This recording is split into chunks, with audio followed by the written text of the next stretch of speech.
في خيبر. شوفوا المعارك في خيبر، الحصن ما فتح، وكانت حصون خيبر مو حصن واحد، حصون ما فتحت، وانتظر النبي يوم يومين يستسلمون، ما استسلموا. فقال للصحابة: لو أعطين الراية غدا رجلا يحب الله ورسوله ويحبه الله ورسوله.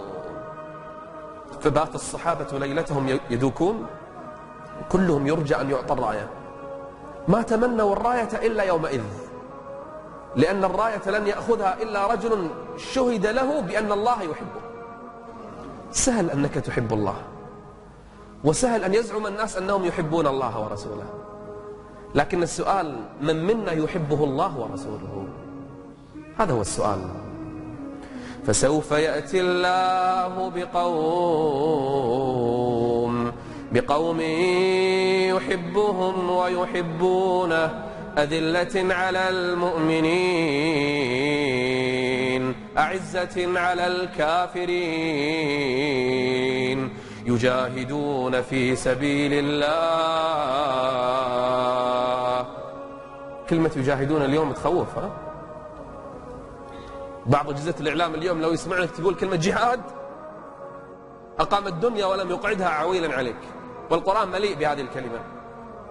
حتى الآيات يحسبون كل صيحة عليهم. الإمام علي من هؤلاء الذين يحبهم الله. انتظر الصحابة حتى الصباح، فلما صلى النبي الفجر الصحابة كلهم ناطرين، فسأل: أين علي؟ أين علي بن أبي طالب؟ قالوا: في خيمته يشتكي الرمد، ما يشوف، استيقظ الصبح عيونه ما يشوف فيها رمد. فذهب النبي إليه فنظر إليه ودعا له ونفث وبصق في عينيه فرجعتا لم يكن بهما بأس بدعاء النبي، ثم أعطاه الراية. إنه الذي يحبه الله ورسوله. أعظم شهادة لمن؟ لعلي. قال: خذ يا علي، انفذ على رسلك ولا تلتفت، ولا تلتفت. أخذ علي الراية ومشى، وهو يمشي تذكر سؤالا، بيسأل النبي سؤال لكنه ما التفت، لأن الأمر ولا تلتفت. فأخذ يسأل النبي والنبي وراءه، قال: يا رسول الله، مو راضي يلتفت، لأن الأمر مو مثل بعض الناس اليوم يأتيه أمر النبي يحاول يدور مخرج، لا، سمعنا وأطعنا. قال: ولا تلتفت، ما يلتفت. فسأل النبي والنبي وراءه، قال: يا رسول الله، وماسك الراية، على ما أقاتلهم؟ شنو الهدف؟ قال: تقاتلهم على أن يشهدوا أن لا إله إلا الله وأني رسول الله، وادعهم إلى الإسلام. كانوا يهودا. وادعهم إلى الإسلام، فوالله لن يهدي الله بك رجلا خير لك من حمر النعم. لا يكون هدفك القتل، خل هدفك هدايتهم. إذا آمنوا وأسلموا ما نبي منهم شيء، هذا أحسن، وإن قتلوك فاقتلهم. فلما اقترب علي للحصن خرج رجل من يهود.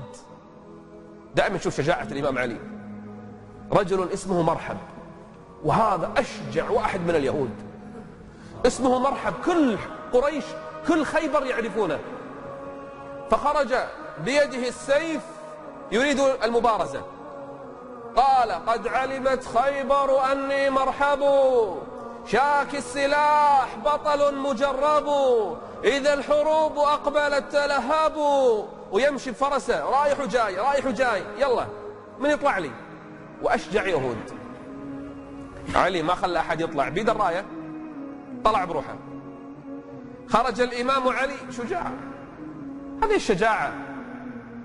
ما تربى الإمام علي على النعومة، ما تربى على الترف، ما تربى على الدلع.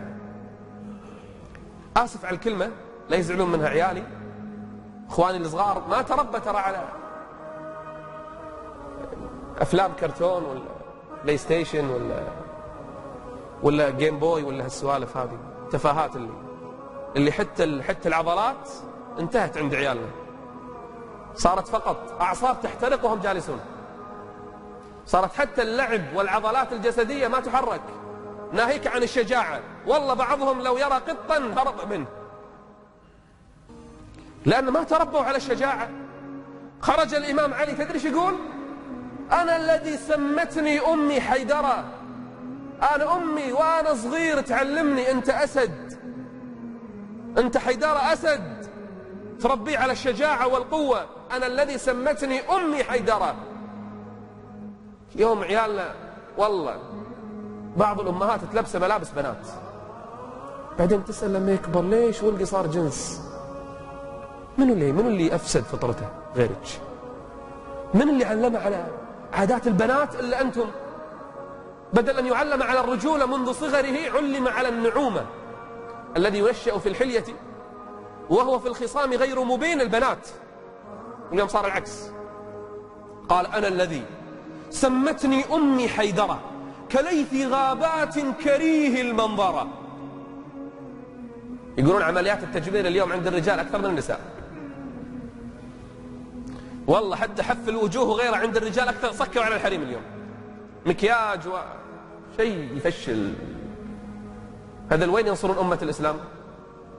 اللي يتعلم على هذه الأنوثة لما يكبر خلاص يقتل فيه شيء اسمه رجولة، تقتل. قال أنا الذي سمتني أمي حيدرة كليث غابات كريه المنظرة أكيلهم بالسيف كيل السندرة. وبدأت المبارزة وعلى الغبار، ويضرب علي ويضرب مرحب، لكنها لحظات والصحابة يكبرون كعادة الإمام علي.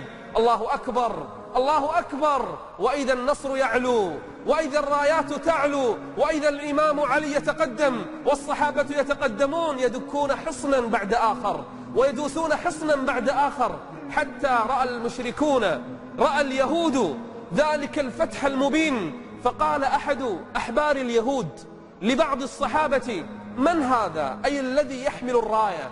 قالوا إنه علي.